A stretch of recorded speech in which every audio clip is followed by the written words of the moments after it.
Straight ahead on the Drift, the Boat US pros with boat launching tips for when you are going solo. And we check in on our project build in a unique way to mount the outboard power. We drift into Key West, Florida, take in some tunes and the best sunset on the planet. Also, it's much needed. It's boat ramp etiquette, and Towboat US Captain Clint Allen is here to share some. Plus, it's 140 majestic feet long, and our own Mr. Yachts takes you aboard, right around the bend, this time on the Drift. Hello and welcome to The Drift. I'm your host, Sierra Goodwill, and one of the many things we love about New England is its rich boat building history. On our Boat Build segment, our host, John Methia, introduces us to the builders and artisans of New England boat building. Today, John is at Coastal Boat Works in Tiverton, Rhode Island, checking in on the progress of our ongoing 30-foot Down East cruiser build. More and more Down East-style boats are being powered by outboards, and ours will be as well. Billy is working on a unique outboard buoyancy bracket that'll keep our power dry and well-mounted. Oh, you need a hand with that, man? Yeah, would you mind? I was gonna flip it up. Let's flip it up. Boy, this is coming along. Oh, wow. All right. So when you said you bolted this baby to the transom, you bolted to the transom. Absolutely. Look at that. Let me come on this side with you. Leave it as is here. Wow. But this is That's to solid. ensure that when you get a lot of weight on here, you're not gonna pull this off. All right. You gotta remember, this is only on with one laminate. It's only as strong as the bond that we make the. What do you mean it's only on with one laminate? It's only as strong as the first layup you put up against the boat. Okay. So you can't just rely on that. You gotta bolt it. We build the box using a mold. We Yep. take the mold away, we trim it, and then we put our platform in, bolt it up, make our swim platform, Okay. and then that's it. So nothing goes in here. This stays empty. It stays empty. All right. How many layups on this? There is 18 total layups. Okay. So, wow. And if you look at this, you've got 1, 2, 3 pieces of 3/4 inch. Plus the thickness of the back. So Yeah, what is this- this? This is Pure fiberglass. this is pure fiberglass. Right. So you've got like 3/4 of an inch of pure fiberglass, and then you've got 3 pieces of 3/4 inch ply Right, laminated over. right. So this makes the box. It follows out the contour of the hull. Right. All right, and this is additional flotation. You've done the math on the engine weight. Okay, so tell me about this piece. Well, this piece does all the work. Engines are back here. They're pulling on it like this. Right. Okay. So we're going to be glassing from here to here. Oh, I see. So this gets all glassed in there. Right. We can't hinge this? Give me some storage in here? No. No. All right, we'll leave that alone. No, and then we glass up there, and then we Okay. glass underneath all the areas that Right. all the seams. And this acts like a huge gusset. A what? A huge gusset. It's a The gusset. gusset ties this into this. Okay. Into the box. As soon as we get this done, we'll actually be ready to spray the color on the boat. That's a We good- need that's a to good finish size. This, and we need to finish the cutout. And then we'll be ready for paint. Where this boat needs to be rugged because we're hanging, 1,000+ pounds off. Yeah, the back. and I've noticed this. You've got I have 3 laminates similar to this. 3 laminates here Right. in the transom. And that's also tied into the deck. So the deck and the stringers. So when this is pulling on everything. Okay. And that's what you want. Because if you think about it, this is the pivot point when this goes down in a wave and the bow comes Right. way up. Right. Or vice versa. This has got to be able to handle that kind of weight hanging Okay. off. Great work. Love it. That right there is quality craftsmanship, amazing attention to detail. You can find the full Down East Cruiser build on the Boat Build series at driftsociably.com and at driftsociably on social media. Straight ahead on the Drift, it's the Boat US pros at the helm with launching tips for when you are going alone. And we drift into the sights and sounds of Key West's Mallory Square, and it's simply spectacular. Plus, looking to make those boat ramp experiences a bit less stressful, well, Towboat US Captain Clint Allen has some helpful advice. All that and more right here on The Drift. At the Helm is brought to you by Boat US. Better boating starts here. Taking your trailer and boat out solo? Here's how to easily and safely launch a boat by yourself without any help. So our solo driver's on his own. He's going to back into the water until the transom floats. So at this point, our solo boater is going to unroll about 2 feet of winch line and then lock it for safety. Now he can back the boat into the water and know that it's not going to get away from him.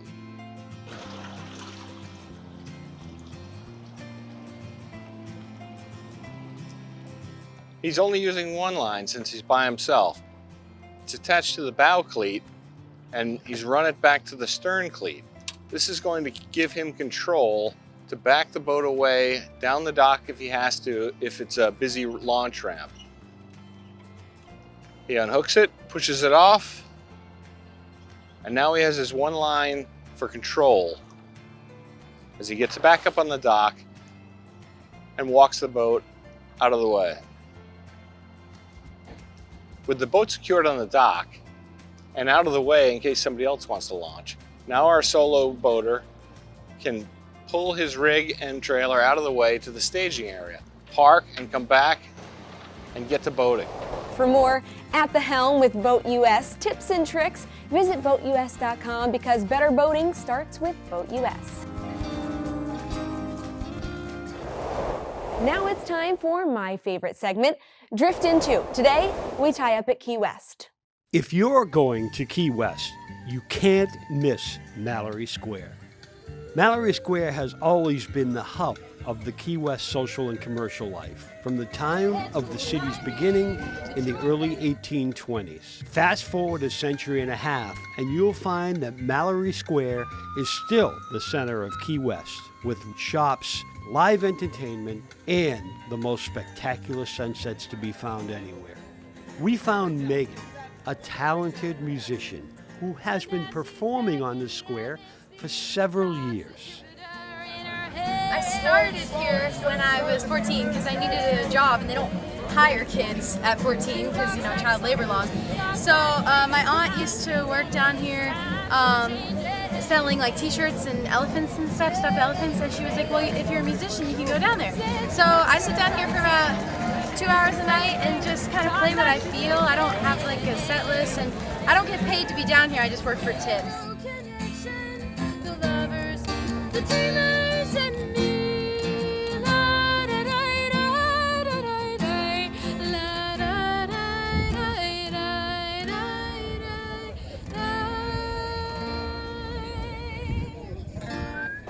Key West never disappoints. I think it's time for a vacation. There's more from Key West and other Drift Into destinations at Drift Sociably and at Drift Sociably on social media. So like, follow, share, subscribe, and Drift Sociably with us. Straight ahead on The Drift. It's amazing, it's majestic, it's majesty. And Mr. Yachts invites you aboard for a personal tour.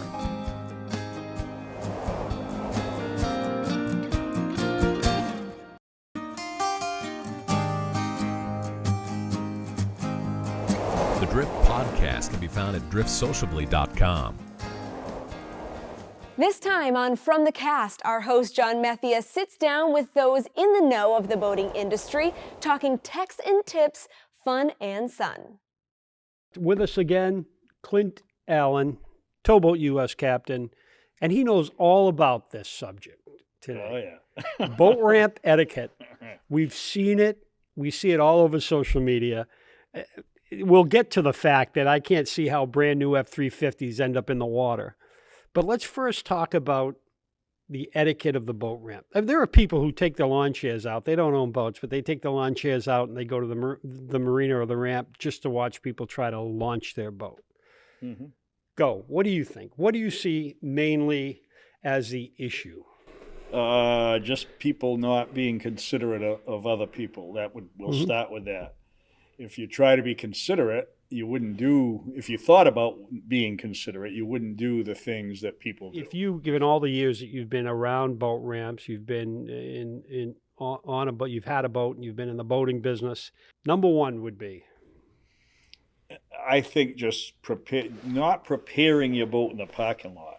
So if you have your cooler and the back of your truck and your beach bags and beach toys or in a tube or whatever, that should all be put in the boat, not making the next person wait. Right. Already prepared, ready to go. So you take your turn, it's your cue, you pull up into the line and back your boat in. Right. All you have to do is release the straps Right. at that point and go. So that's number one. Don't block the ramp. Be smart about that. How about when you're pulling out? It's the same thing when you're pulling out. You get your trailer, you put your boat, if you're single-handed, depends. My wife and I used to work together, so she could back the trailer down. She'd bring I'd drop her off at the thing, she'd get the trailer, back it into the water, and I'd drive the boat on. Or she could drive the boat on, and I'd bring the trailer down. We were a team. Number two might be, in my view, backing lessons. Practice somewhere else. Right. Practice backing a boat trailer. Yeah. I've helped people at the ramp. Are you the guy, the small one? Have you seen when they just kind of lift the trailer up? Well, no, I'll just get And in and move it say, hey, over? Cap, you I want me got to it back for you. that in for you? You know what I mean? And if there's not a Boy, that crowd- ruins a guy's day. Well, but I was just saying, if there's not a crowd around. Let me get that for you. Right.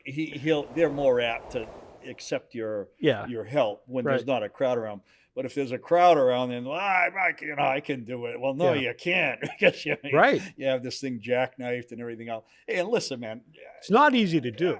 I couldn't back a trailer down the very first time I tried to. It takes a lot of practice.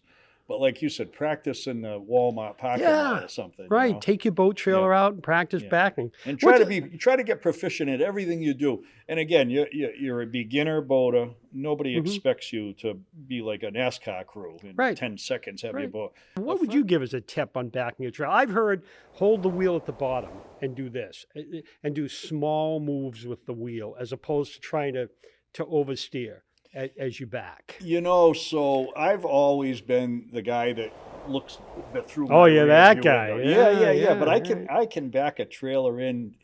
I've been doing it for years. Right. The one question that's asked all the time is, how far back should I go? So I back my trailer, but should I go all? You see, there's some guys go all the way back. They dunk their rear wheels. You know what I mean? Should you be dunking? Should you putting your vehicle's wheels in the water, or is that not necessary? Like anything else, you've got to learn. So if you have a brand new boat, brand new to you, sure. The first time you launch it or haul it out, it's an experience. But you got to observe what level. So I know on all of my boats exactly how far to put the trailer in. So I just want the fenders covered on one boat. My other boat, maybe the fender needs to be covered this much, 3 or 4 inches of water. The trailer fenders. The trailer fenders I'm talking about, right. So if you get a visual on where that boat needs to be the next time you launch, that's where you put it into. And once you learn the depth, so just over the fenders. Right. Well, that's on my your particular boat, on your boat. setup. Yours may be different, but once you know, gee, that worked out really well, always put your trailer in at that depth. Whatever the depth may be for your particular rig, But that's important. Always, never, always different. You see people one day they do it this way, the next day they do it another, and that's what causes heartache. Geez, the thing won't go on. Yeah, right. Yeah, well, it's because you don't have the trailer deep enough, or you have the trailer too deep. So the boat goes in the water, and the truck doesn't. That's what we leave with. Yeah, I think one thing we may have missed too, and I've had it happen, not personally, but I've seen it happen, the plug.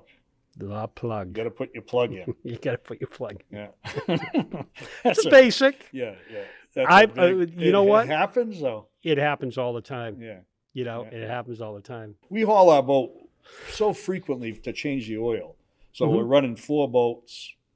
I don't do something today that I don't do it the same way, routine. Right. Do it the same way, repetition, and it becomes engraved in your head. And like I said, then you don't forget things like the plug or the safety hook. You don't forget it because it's routine. It's part of it's the way it has to be done. So if you can build up a routine like that, I think it's good for everybody. Good point, Yeah. Captain Clint. Thanks. Put You're in your welcome. plug. Valuable information as always there, Clint. And remember to follow the Drift podcast at driftsociably.com and wherever you listen to podcasts. She's got doors that open magically, a movie theater on the Flybridge, and private balconies. She's majesty, and she's straight ahead on the Drift. Hey Drifters, the Drift comes to you from our sociable DGI Communication Studios. Get the drift? Mega yachts, super yachts, sailing yachts, and motor yachts. I love them all, and so does our own Mr. Yachts, Nick Cardoza. So right here, right now, he takes us aboard another. This is the crown jewel of the Palm Beach Boat Show. And here we get into the main salon, which is probably the best part of this boat, except for the other two levels are also very, very nice. But you have a lot of space in here, okay? We've got a beautiful finish all around the boat with leather ceilings, recessed lighting. There's a lot of functional, usable space in this main salon.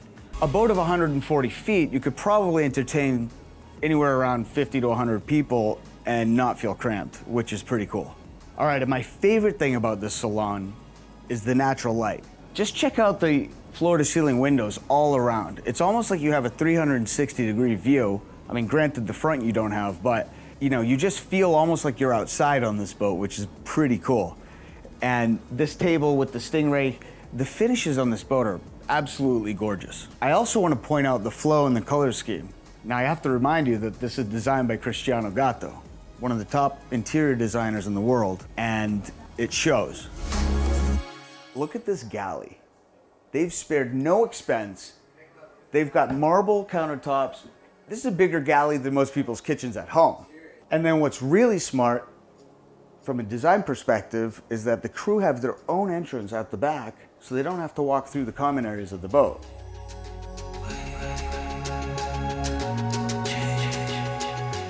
I mean, wow! Look at this. Look at all the natural light in here. I need my sunglasses for this. This is amazing. Ah, wow, what a beautiful master. You got the couch here. Look at these sliding doors that open up with the porch out here. I mean, I gotta show you this, right? Because this is for real. Look how cool this is. You could set up chairs and a table, have a breakfast out here. It's actually unbelievable to have something like this in your bedroom when you wake up in the Caribbean with crystal clear blue water. Now, I don't normally shoot bathrooms, but this bathroom is sick. You've got the backlit marble. This thing's a spa. And you've got color LEDs, watch, in the shower. So when the rain comes down, the water changes color. I mean, so one of my favorite things about this boat is the technology. So all the lights and doors are all automatic. So when you walk down the stairs, okay, check this out. When I get down here, the lights just magically come on. And you've got 2 queen cabins and 2 twin cabins and very large windows in every cabin. So again, you get lots of natural light in this boat from pretty much every space that you're in.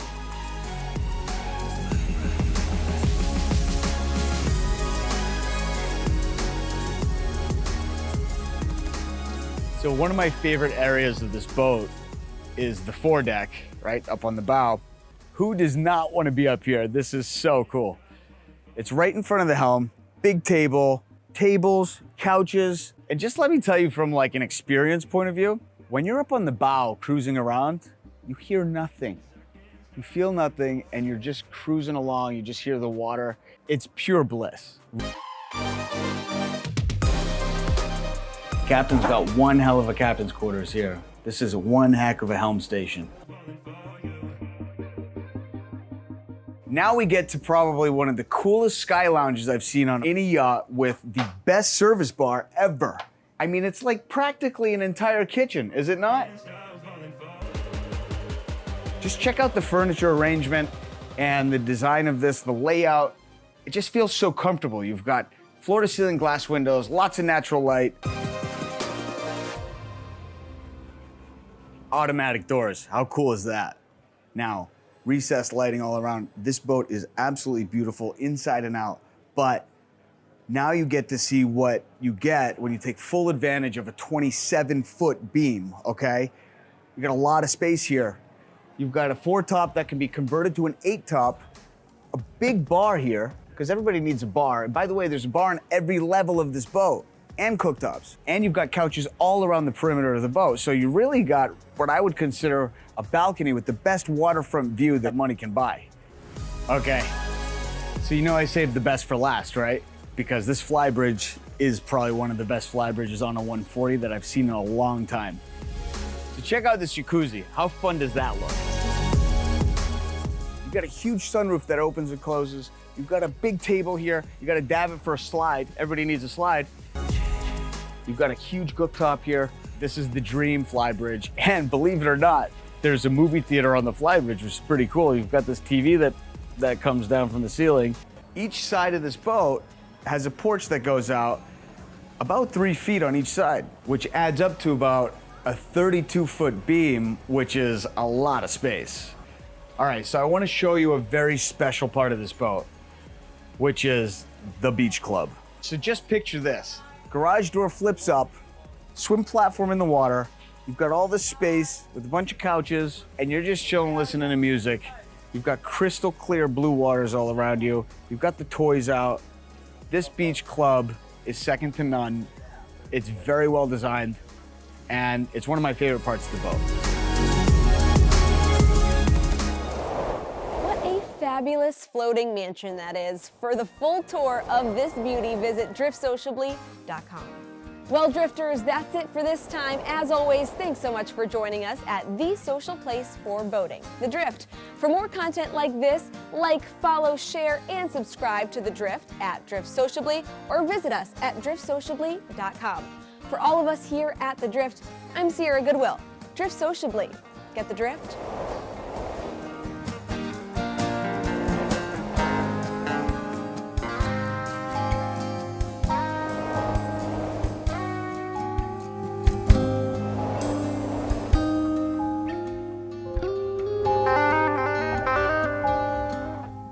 The Drift has been brought to you by Boat US. Better boating starts here. Join today.